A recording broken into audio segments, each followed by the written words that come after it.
Good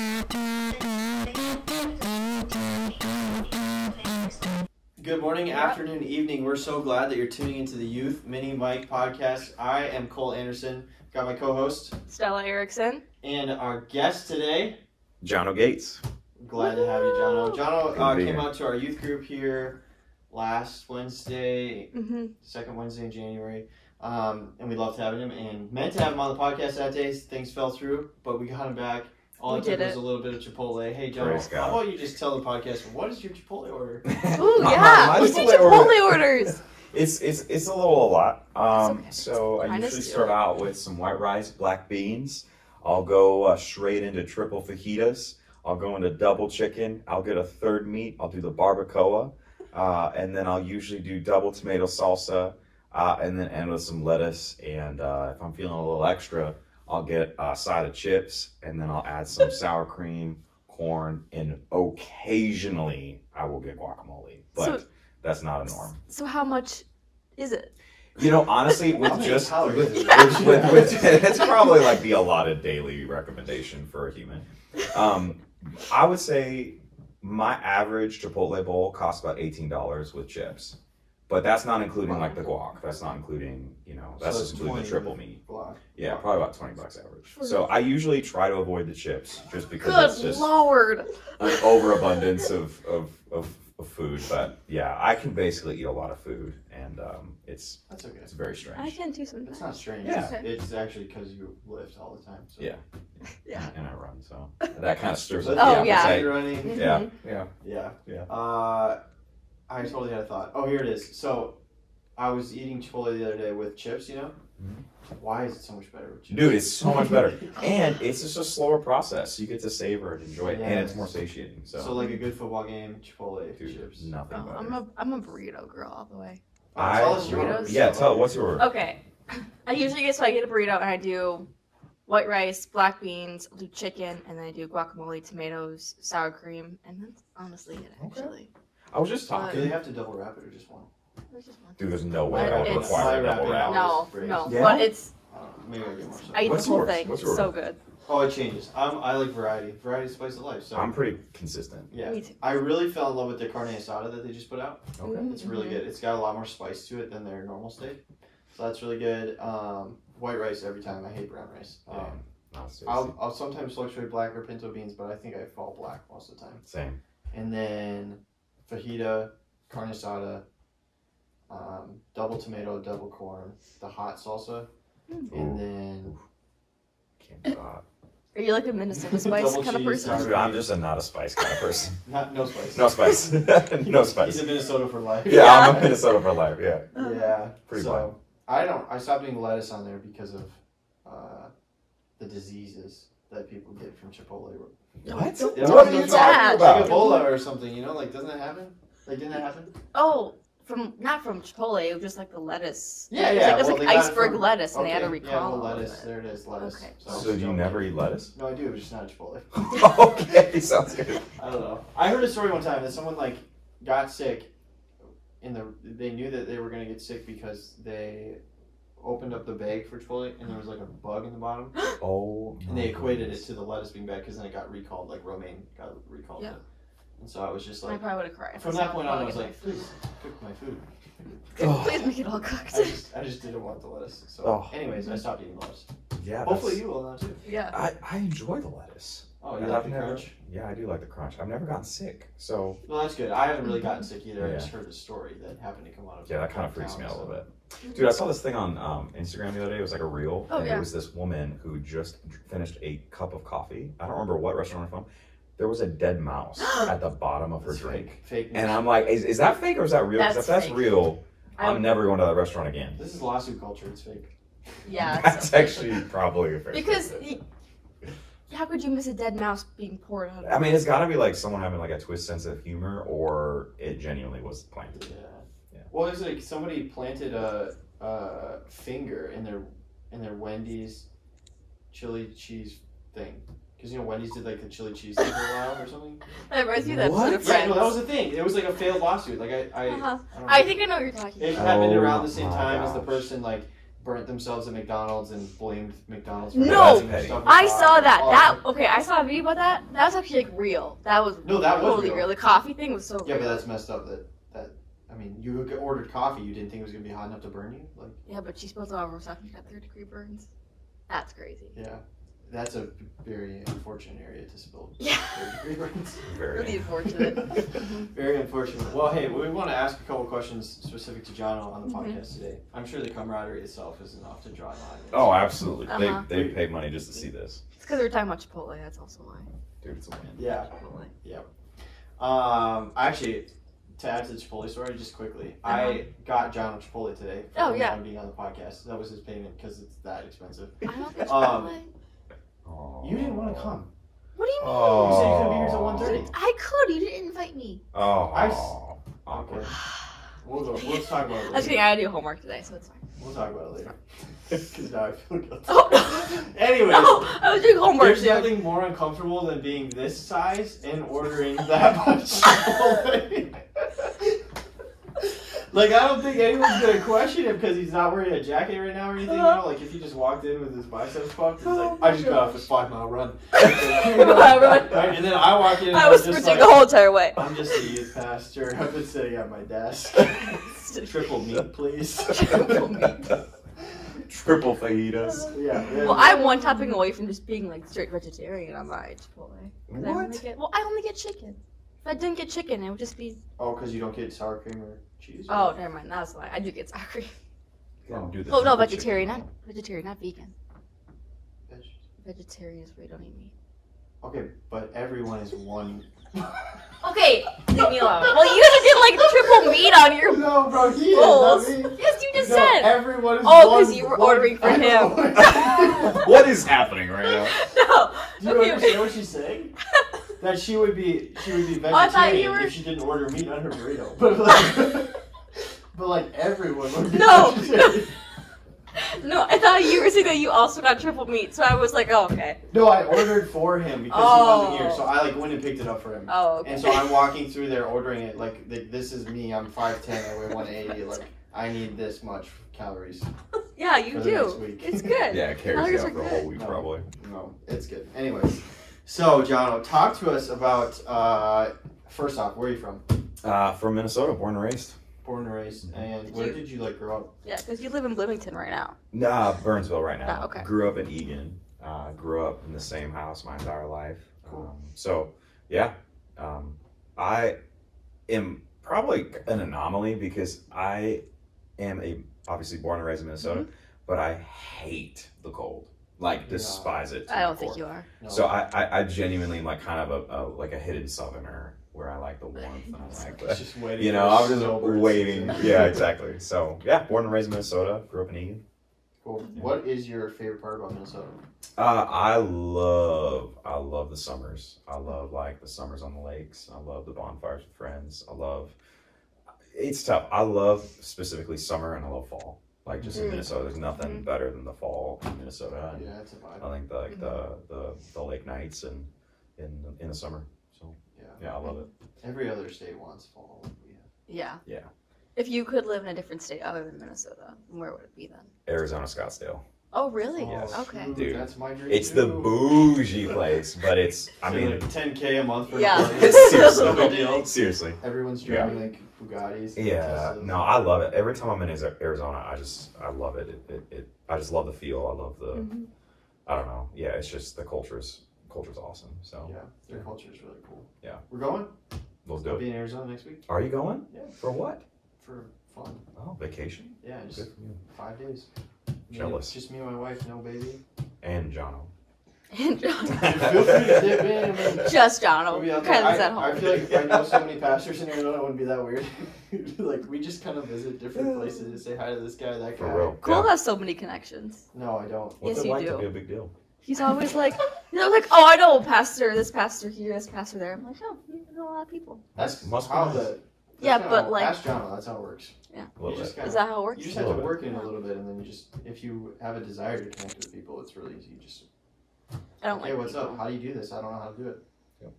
And then all of a sudden you're friends. And then I always refer to the people that are like acquaintances as friends or buddies or pals, and I'm just like, You do. We're all best friends. yeah, We're all We've met best each other friends. The twice. society of the my youth really good friend pastors. in Arizona who I've like had one conversation over the phone and one coffee meeting with. Yeah, we're really tight. Yep. Best friends. And I'm staying in his basement. No. I mean, speaking of that, so, Jono, how did you, like, why were you here on Wednesday? How'd you get connected to River? Like, That you've was been out twice sick. now? Yeah. I mean, besides just saying me, like, I don't even know how we reached out to you, but. Yeah, I genuinely don't even know how we got connected initially, but yeah, you contacted me, I think, and asked if I'd come speak this summer at a youth rally. Is that right? Yeah. Yeah, it was youth rally. Yeah. And then you came back. Yes, I came back, and I'm coming back in March for the conference. For the conference. Yeah, I'm so excited. Sign up Yeah. for conference, whether or not you're a youth student here, you know, if you're some random person on the internet and you want to fly into our conference, you should. 100%. They'll pay for your For lodging. a one-day conference. Just kidding. It's a one-day conference. For a one-day But they got a conference. lodge if they're going to fly back in. the next day. No, fly back that night. It's fine. You got This will be it. the best sprint of your life. Anyways, so speaking of that, like we just hit you up to like come and speak. Talk a little bit about like where you're at with this season of your life, what you're doing. Like that's kind of normal for you. Yeah. So I travel full time as a traveling evangelist, and I'm now in year 3. I've done 2 full years of traveling full time, and it's been the best season of my life. Been the most challenging and stretching season of my life, but it's been the most faith-filled and fulfilling season where God has taken me to very unexpected places to meet very unexpected people. In this season of my life, I met my wife, which was so unplanned for, and one of the biggest blessings, though. And so if you told me that right before I launched this nonprofit and started traveling full-time that I'd be married, I would have laughed at you, because that was not at all in my plan or really what I thought things would come. But yeah, traveling full-time as a preacher and evangelist, and I love every moment of it. Yeah. So. Talk about a little about your story of how you met your wife. Yeah. So kind of like what I just told you guys. Yeah, exactly. You were saying this, and I was like, I'm literally going to ask you about this in Good 2 minutes. story. Yeah. So I'm literally asking about this in 10 minutes. it's gonna take a while. No, so I was a youth pastor for 6 years, and loved that job. Loved the church I was a part of. They really were my church family, and felt that I was driving home from the gym one day in January of 2021, actually, and was just listening to just some. It was like Bethel or Hillsong. I don't remember what it was, but I just felt like the Holy Spirit just entered the car, and I heard him say, "You'll be gone by the end of the year." And I was like, "What do you mean?" I was like, "Where am I gonna go? Like, what are you talking about? Like, am I gonna die? Like, what? Like, gone from the earth, or what are you talking about?" And so, well, I was like, "You didn't really say much. It was pretty general." So I was kind of like, "What in the world are you talking about?" And I just had like this strong sense that like I had just heard from the Lord, and so I was like, "Okay, now I'm gonna wait for confirmation. I'm gonna kind of wait to see if there's something that really." Pops up and stirs up. And so, no joke, that was January of 2021. I'm sitting in a meeting with my admin, who was kind of like a spiritual mom to me. And this is probably about May. And she looks at me, she goes, "We just wrapped up our meeting. We were kind of recalibrating and just reworking some things in our student ministry." And at the end of the meeting, she goes, "You know, John, I feel like actual peace to communicate what the Lord had placed on my heart for you." And I was praying in January, the same month. She goes, and I was praying and I was painting my kitchen, and she goes, "Lord, if Pastor John ever leaves, would you let me know so my heart can prepare?" And she goes, "I heard the Holy Spirit say that you'll be gone by the end of the year." Like, no joke, I about fell out in my chair, like just freaked out. So that started the whole trajectory. Dude, it was so cool. Like, the Lord was so faithful.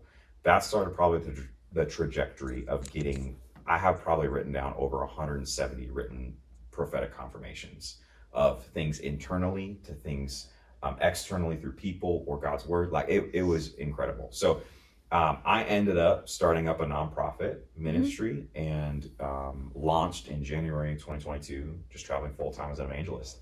And while I was prepping, this was probably November of 2021, I got a text message from my buddy Micah, and he said, "Hey man, are you interested in dating?" And I was like, "Nah man, like just with launching all the ministry things and doing all this new season of ministry, I don't have the capacity." Next thing I know, I'm in a group message with Micah, myself, and this girl named Kylie. And Micah in the text goes, "Jono, meet Kylie. Kylie, meet Jono. One of the great things of traveling the country is you can meet awesome people. Well, I'll leave you to it from here." And he leaves the group chat. So it's just me and her chilling here, and The I'm fact like, that he leaves, that oh gets me. yeah. I'm just like, are you kidding me? It could be more obvious. Oh, dude. So I'm kind of sitting there. I think it was like a 45 window of silence where like Kylie didn't say anything, I didn't say anything. So I was like, okay, I'm just gonna bite the bullet. So I shot her just like an individual text, and we just started like talking for about a week. And you know, she ended up shooting me straight. She's like, hey, like, where do you see this going? And I was like, you know, I'm really glad you brought this up because She asked you that based on Instagram DM? no, this was like text. Oh, message. text comment? Yeah. But still. Yeah, dude, she shot me straight. Good, and I was like, good. hey, I was waiting until you got back from your trip with your mom because she was on vacation with her mom. And like, I don't want to like just totally tank you. while The you're whole time she's probably talking to her mom about you. She was. Probably. She literally was telling her how like she met my husband. She met her husband.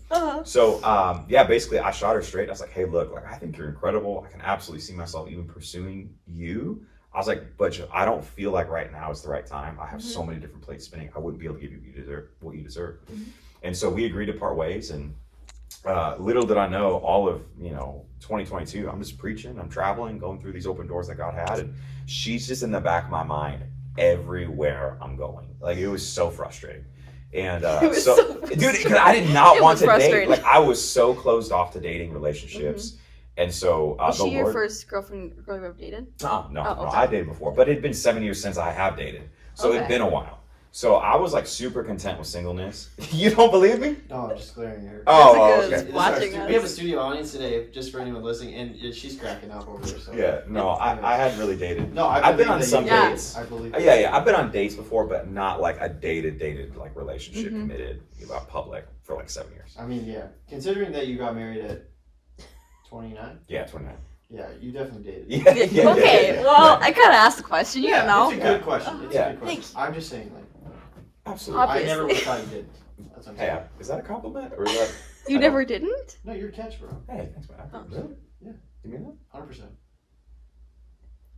Just kidding. We having a moment? Just kidding. So awkward. I was trying to make that as uncomfortable as I could. So I appreciate that. Thanks, man. Yeah. So basically, I was like just totally, almost. It sounds so dumb to say it like this, but I was so captivated by her, even though I didn't really hardly know her. Yeah. But like all of 2022. So September 19th, 2022, I decided I was driving my car and I was just freaking out. I was like, you know what? I'm going to call her. I'm going to do it. I'm just going to give her a call and I'm going to see if I can take her on a date. And so I called my dad though first. I was like, Dad, I need a little bit of I need a push. I need motivation. And all I hear on the other line is stupid. Yeah, right. All I hear on the other line is the word push. And then we hang up. And I called Kylie. I was like, thanks for the motivation, Dad. I was waiting for some kind of like inspiring motivational speech, but all I got was. Thought you were crazy. Oh, probably. Yeah. So I I would called have her. said, suck it up. Just do it. Yeah. He's like, dude, fine. just get over yourself. So I call her out of the blue, and she picks up, and I was like, hey, what are you up to? And she's like, I'm at a baseball game. I was like, do you have a minute? She's like, yeah. And I just shoot my shot. I was like, hey, what do you think about me flying out to Tennessee and taking you on a date? And it was like 5 seconds of silence, and I was like, oh my gosh. Wait, how long was it actually? Probably the longest 5 seconds of his life. It genuinely felt like an hour, but like how long? And probably 5 seconds. Okay. Yeah, like 1, and no joke, 2, I'm like, 3, you can stick with four, it. it's probably 5 seconds. It was a while. She's like, are you serious? I was like, I think so. I was like, what do you think? And she's like, I'd love that. So throughout that weekend, and I knew You're on cloud 9. I knew after that weekend that she was the one. Like I can remember. I don't even know where I'm going with this. But I remember the first time I called a girl on the phone, and she was like genuinely reciprocating the desire to talk to me on the phone. That feeling times 10 is what you felt. Yeah, dude, I'd never had I someone just, like, reciprocate in my life. You know, that's intense. That's so magical. It was beautiful. Yeah, it was great. It's newlywed energy, man. It's a vibe. You act like you're. I'm going on 3 years here, bro. You're an expert. Yeah, you got to figure out communication. What's that? It's just part of my daily life. I eat that for breakfast. It's like brushing my teeth. Anyways, that's super cool. We got to meet Kylie on Wednesday. She's awesome. Yeah, dude, she's the best. I am excited to see how she starts to come alongside you in the industry. That's something. It's totally off topic, but maybe not. Just random to put on the podcast. But I feel like as you guys were like here on Wednesday, I was like watching the way that she supported you, prayed with you, like prayed for you, videotaped you, took pictures, listened in, leaned in, said amen, like all this stuff. But then I was like feeling in my spirit like, oh, like God's gonna use her. Oh yeah, dude. On the other side of it too, bro, and that's gonna be so cool, dude. She got her own call from the Lord to preach. She got her own call from the Lord to lead worship, and so like I'm just excited to like also be a support to her and like what the Lord's doing in her life. Yeah. Because it's, I don't know, dude. The first time I heard her lead worship, I about fell out. I was like there's no way, no way not a little bit biased that this is her. Not at all, you know. And so, no, she's special. She's the sweetest soul, but man, she knows how to put me in my place, which I need. And so, she's a good woman. Both. Yeah, absolutely. Yeah, I know something like that about that. Yeah. That's real. It's a good wife. Good for the studio audience. Anyways, hey, speaking of calling, like, talk to us about maybe like podcast is mostly for like 6th to 12th graders, so like 13 to 18, 12 to 18. In your youth, your time as a student, like, is that when you felt like you experienced your calling to ministry? Because you jumped out of high school to go to school. Like, what did you do? Yeah. So, dude, the fact that I'm literally a preacher is the grace of God. Like, it's genuinely the Lord. Because when I was in middle school and high school, I could not talk to more than 5 people without being immediately debilitated and just shutting down. I was the most insecure, the most shy, the most reserved, the most self-deprecating individual you probably ever meet. And so, like, genuinely, I had no idea what I was doing all through middle school with my life, all through high school with my life. I actually graduated high school early, not knowing what I was going to be doing, because I did some PSEO, so I ended up being able to PSEO. Let's go. No joke. I went to a community college to save money because I was like, I don't know what I'm going to do. It was when I graduated high school that I got a call from my youth pastor. He said, hey, would you be willing to come serve on our youth team? So I started serving right away when I graduated. And it was probably that first year that I was graduating that I was like, okay, God, like, what's going on here? Like, what am I doing? I was at camp and I was leading a group of kids for kids camp. Y'all ever done kids camp before? I hate camp. It's a whole nother animal. I love it. I hate camp. It's a whole nother animal. Times, and like, yeah, I was in the band for kids camp though, and that was like, yeah, you're the cool kid when you're in the band. Dude, I had like these little girls. They would like write me notes. They like, I love you. Like they're like little stick figures. With You're the camp celebrity. Somebody gave me like soccer one time. It was dope. That's pretty cool. Dope. That was really cool. I hate camp. I can't do camp. It's like I don't like it. Stella's one of our student leaders, and so when we posed the idea of like going to like Geneva or something, she was like, no. Yeah. Like, absolutely not. No. Maybe I need to ask someone else. You probably For real. should. What in the world? For a weekend, I could do that. For a week, absolutely not. Nope. Yeah. Lake Geneva's incredible. I would prefer it's like a hotel. be by myself. But she doesn't like people, so yeah, that's more of that. I like my people. I don't like other people. Okay, fair enough. Well, I'm nice to other people, but She's polite. Just an introvert. Yeah, I too. So you graduated high school. Yeah, graduated high school. Went to a community college because I really didn't know what I was going to do. I was serving at church, and this one time I was at camp leading some kids, and was literally just walking with these kids to I think it was like dinner. And I turned around, I was like counting the kids, making sure I had all of them. That's good. And I just felt like I heard the word ministry. And I was like, okay, like, oh, that's a funny good joke. one, good joke. Because at that point, dude, I was 19 years old, could not talk in front of anybody, just completely so insecure. That's crazy. And so had no confidence, nothing. And I was like, I am not a leader, not a communicator, not a pastor, I'm not cool, I'm not trendy, I'm not these things. I had all these excuses just like Moses and the burning bush. And so, no joke, I kind of dismissed it. And it was almost like just so, I felt so like almost, I think the word like, I almost like, I picture like when Moses sees the burning bush, like it says that he was like curious that it wasn't being burned up. And I just like fully believe that the Lord uses curiosity to lead you to your calling.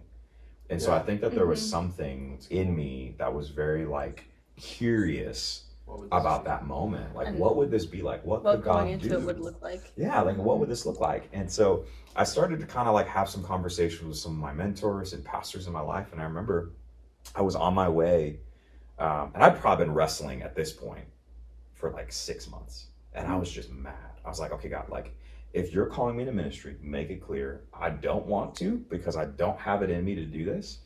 And I remember I was driving to meet with a mentor of mine, and I said, Lord, if you're calling me to this, make it evident. Like, have Tom ask me if I feel called to ministry. Like, have it be that clear. I sit down, and he goes, well, Jono, he goes, man, I feel released by the Lord this morning to ask you a question that I've been wanting to ask you for like 8 months. He's like, do you feel called to ministry? Dude, the moment that he said that, I about fell out in my chair. Where I was like, I felt the glory and the presence of the Lord. I was like, what does that even mean? Like, where do I go from here? Like, what does that look like? And that kind of started this journey of like, okay, so if I'm going to go somewhere to learn about how to be a pastor and pastor people and carry out the call of God on my life, where am I going to go? Now, I heard incredible things about North Central University, so I went there. It was not like this divine call to North Central. It was a, hey, this makes sense. This is practical. I'm gonna step out and I'm gonna go here. So I was there for 3 years, and I think it was those 3 years at North Central where I was not just leading in the student ministry, but now interning. I'd interned for 4 years by the time I graduated college in the student ministry. But it was those. Somebody who needs to just finish an internship. Yeah, come on, like, come on. It doesn't have to be 1 year, dude. Maybe you're interning for a while. The amount of people that know how to start something but don't know how to finish something. Okay. You're not marked by how you start something, y'all. You're marked by how you finish. People remember that. You may impress people with how you start, but you impact people with how you finish. That's good. And like, to me, I want to be known for someone that knows how to finish well. I'm not saying I'm perfect in every manner, but I think that it creates a discipline to like actually stay grounded and like be faithful to the finish. That's so good. And so, yeah, I basically went to North Central, and that was the years during that internship and college years where the Lord was like almost digging up and pulling out of me all the things he didn't place in me, the insecurities, the pride, the hurt, all these things that were just unhealthy and dysfunctional. And granted, there's still many things that are, but it was so deeply rooted from my childhood because of some of the stuff I'd been through. I just didn't have any capability that I saw that could be used for the kingdom. And there were so many lessons that I learned in that. But genuinely, I am the least likely to be doing what I'm doing. And when Paul says in Corinthians that it's the grace of God that he is what he is, it is the grace of God that I am what I am. That to me, I don't want the grace of God to be wasted in my life. So I want to do more than I can like do on my own. And you know, so that's good. Yeah. That's cool. I'm kind of a rambler, but I would say I'm the most unlikely person. When you were the guy who doesn't talk is a rambler. Yeah, it's come out more and more I've grown. So first time I spoke, not first time maybe, but there was a moment, like I specifically remember the moment. I guess I don't know when it was, but like sometime within my first year of like leading youth ministry, I preached and I went, oh yeah, like this is like where I'm supposed, like it just felt so right. Yeah. When was that moment for you? I didn't have that moment for quite a while. Yeah, okay, so when? He still hasn't felt it. Honestly, it probably wasn't until a year into pastoring. Okay. I remember the first time I like spoke. So this was, you graduated college. Oh yeah. You finished your internship, and then when did you get your first job? Like right after? Yeah, right after 22. Okay. Yeah. So no joke. I mean, I had interned. I'd preached maybe 2 or 3 times during an internship, and every single time I'm like, that was a train wreck. That was so bad. Well, we and all like, think that. yeah, for sure. But it was like so important because I had like pastors and leaders in my life that were like, hey, we see something in you. There's something that you can't see, but we see it in you. There's a gift to communicate. I'm like, you're just saying that because you have to. You know, you kind of think it's like the pity compliment. You're lying to me right now. But I remember there was a moment when I had my lead pastor pull me in my first year as a pastor. And he goes, hey, just so you know, we're going to have you speak on a Sunday. And I was like, hey, I'm actually busy. He's like, we haven't told you the date yet. And I was like, oh. Like, I tried like everything in my brain to get out of this. Yeah, I was like, I think I'm on vacation. And so he's like, it's going to be for our senior. Oh, that's it? Yeah, that died. Oh, I said dog. But... Oh, sorry. This got dark. Anyway. Yeah, and so I was like, okay. So I preached that Sunday, and dude, I was so nervous. Yeah. Like, I mean, my leg was shaking, and the knee shake. The knee shake, bro. Like literally, like everyone can see me. Yep. Dude, it was terrible. And I remember there was just this moment where I felt like the Lord said, Jono, just because I'm created you to do something doesn't mean you don't have to learn and develop yourself to do it. Oh, that's so good. And so like he's like, there's like, I think about the proverb that said it's the glory of God to conceal a matter, it's the glory of kings to discover it. I might have butchered that statement, but like there's a beauty in discovering and digging up the gifts that God's given you, or the things that God's doing in your life, or the things that are happening around you. And so like for me, it was just a journey of simply saying yes every single time an opportunity to preach came up, and confronting my fears, confronting my insecurities. And I started to see a passion be produced that I never saw. Like I never thought that I would ever communicate. And I told Kylie in the car after I preached for you guys last Wednesday, it's like I never feel more alive than when I preach the word. Yeah, you know what I'm saying? We can see it too. It was so good last Good. Wednesday. I'm glad. I love being with you guys. You guys are amazing. So thanks. Yeah, it's Stella and her peers, not me, but hey. Yeah, that's cool. I feel like anybody really in a journey towards anything, like it's not just speaking, ministry, stuff like that. It's like whatever you were meant to do, like it's that. Like you never necessarily feel like, oh, I'm like ready for the full-time job that they said I was when I graduated college, or like when I stepped out of high school or whatever. It's like if you look back, we're no matter where you're at, if you look back, you go like, I could have never done the things that I'm doing. 100%. Like the things I'm doing right now, I'm just like, oh, wait, why I have no right to. Oh yeah. And it's the process, it's the growing, it's the stretching. So yeah, absolutely. Yeah, but I feel like anybody who's ever communicated from a platform can identify with the knee shakes and the feeling alive. Absolutely. Unless you truly like don't like it at all and you just weren't meant to do it, then you only identify with the knee shakes. Right. Yeah. Right. Because that one is wild. Absolutely. Yeah. No, I love every moment of just being able to communicate God's word and like seeing it transform the lives of people. I mean, that's just seeing students, like even last Wednesday, it's just at the altar lifting up their hands and encountering the Lord. It's like there's nothing better, there's nothing more fulfilling. And so to think that we can be a conduit for a holy God, to me, it's humbling, like, and it's very terrifying. It should be. Yeah.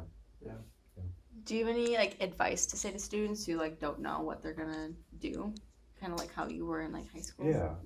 I would say don't underestimate simply saying yes to opportunity.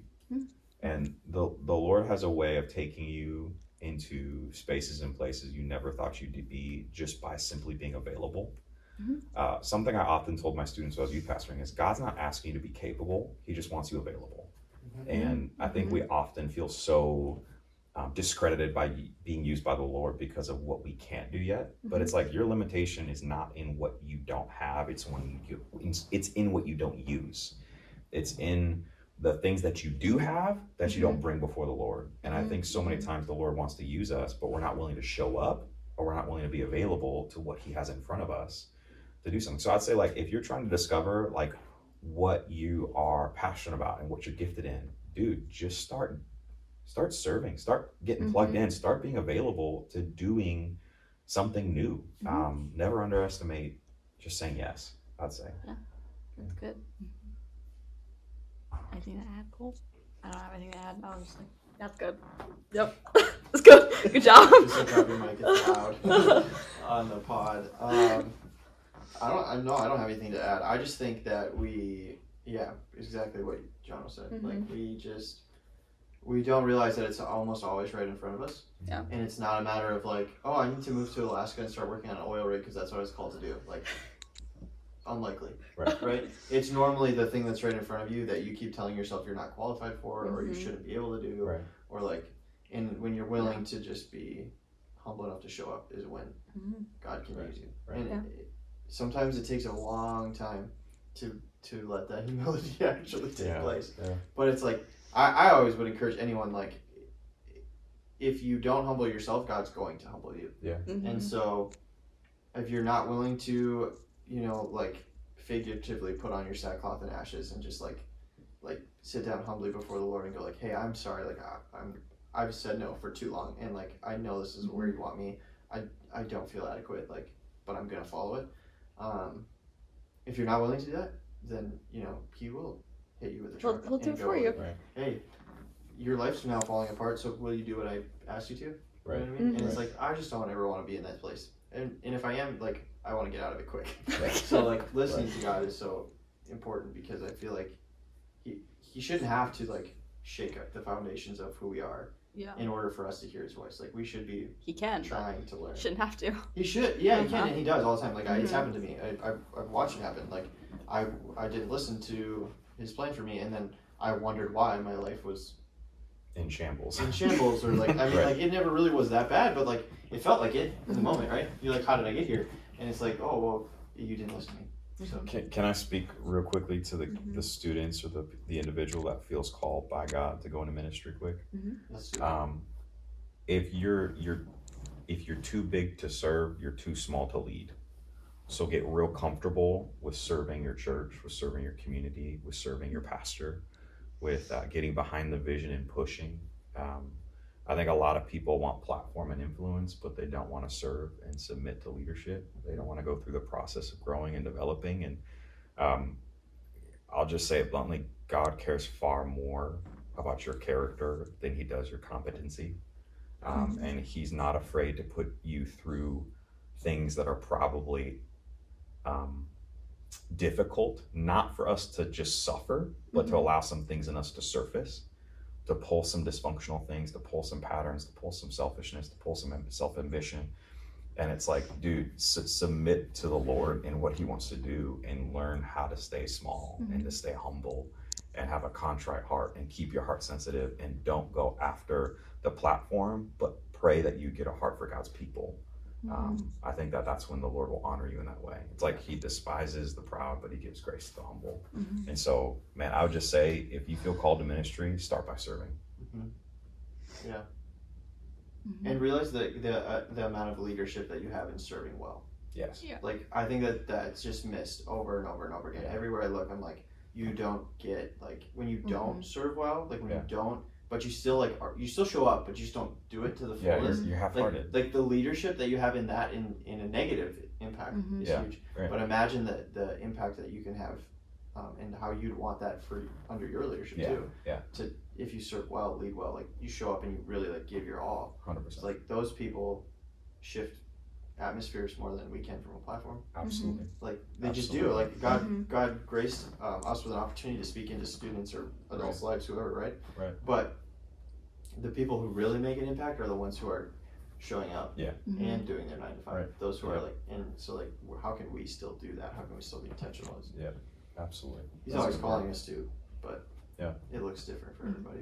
But yeah, to be so intentional with your servant's heart is amazing. Yeah, 100%. It's awesome. It goes hard. It goes hard. You always say that. Sometimes. Right. Yeah, I don't always say that, but anyways. Hey, one last deep question. Yeah.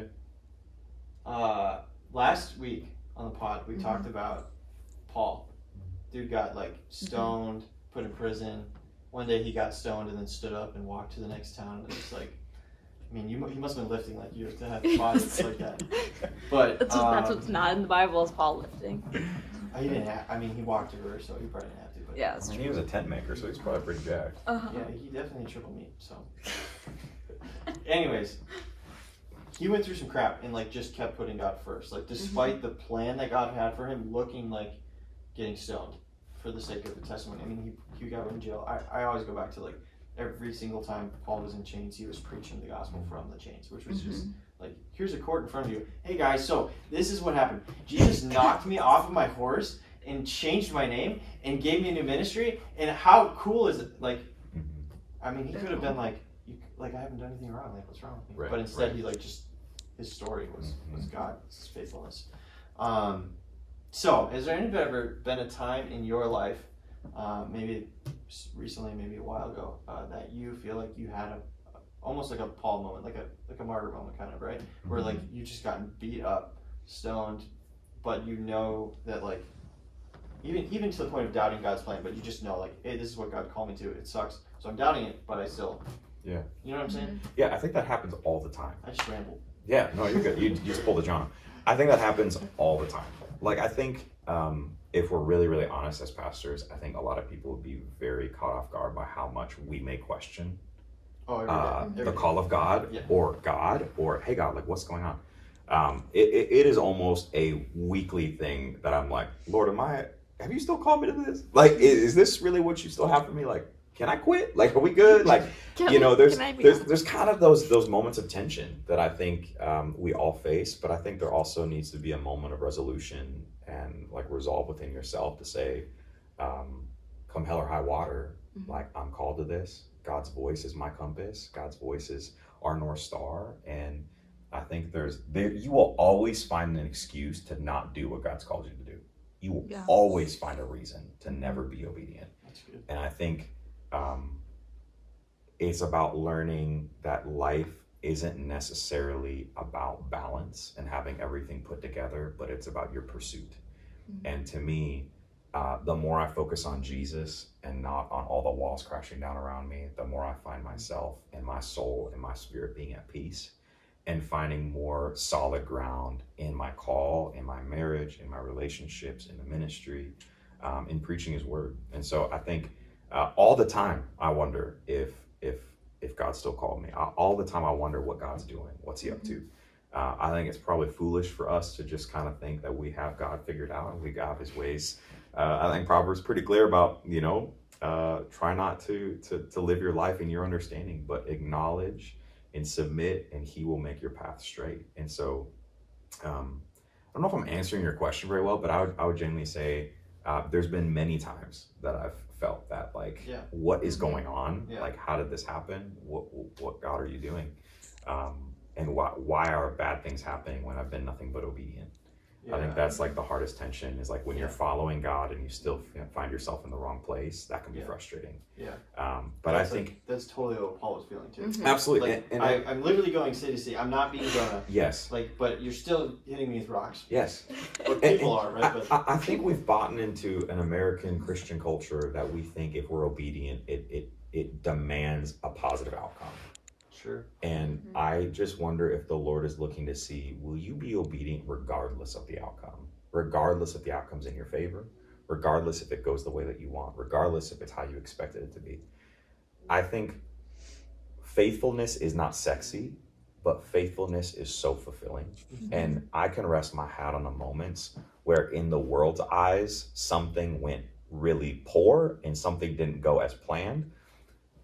But in the eyes of Jesus, I was faithful, I was obedient. And I often wonder if Paul had that same mentality where it was like, okay, I know God's called me to preach here, and the outcome of me preaching here isn't what determines success.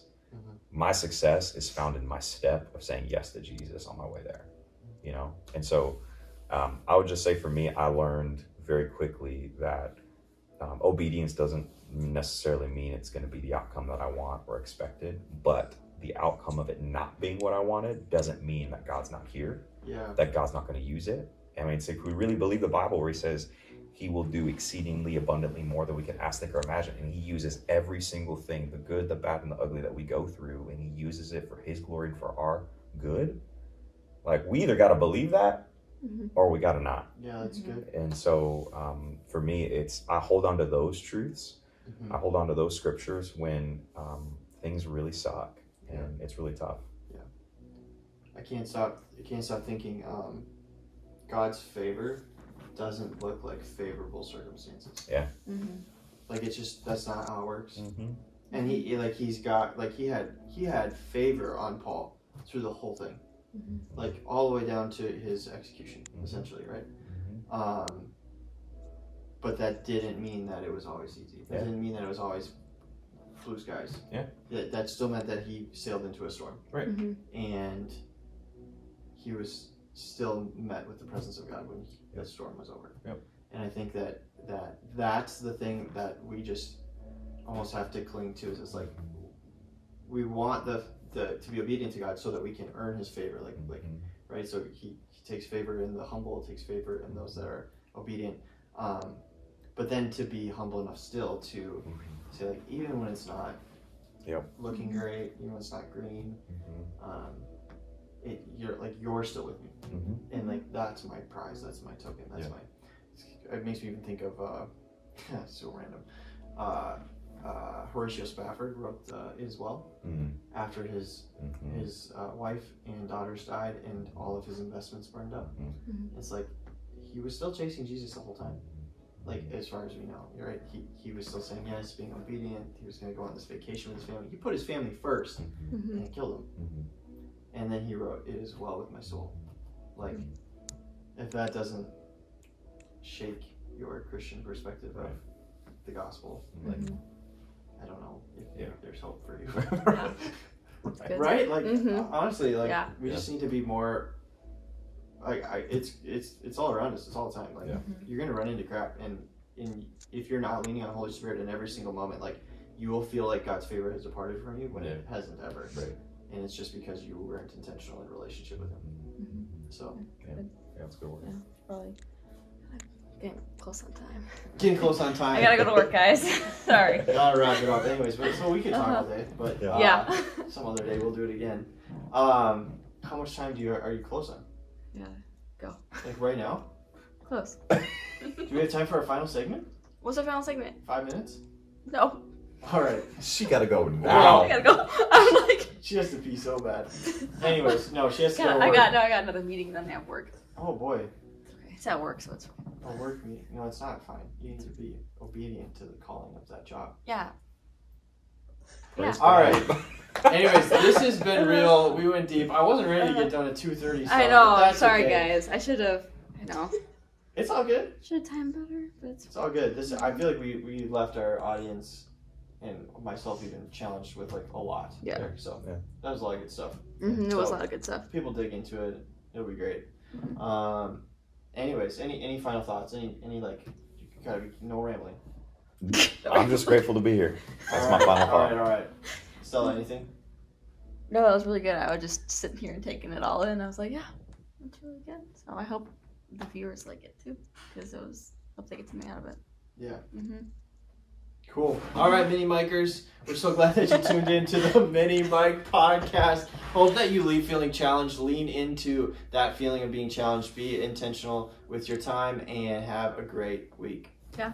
See you guys. All right. I was so not ready. I know. I totally forgot. What time is your meeting?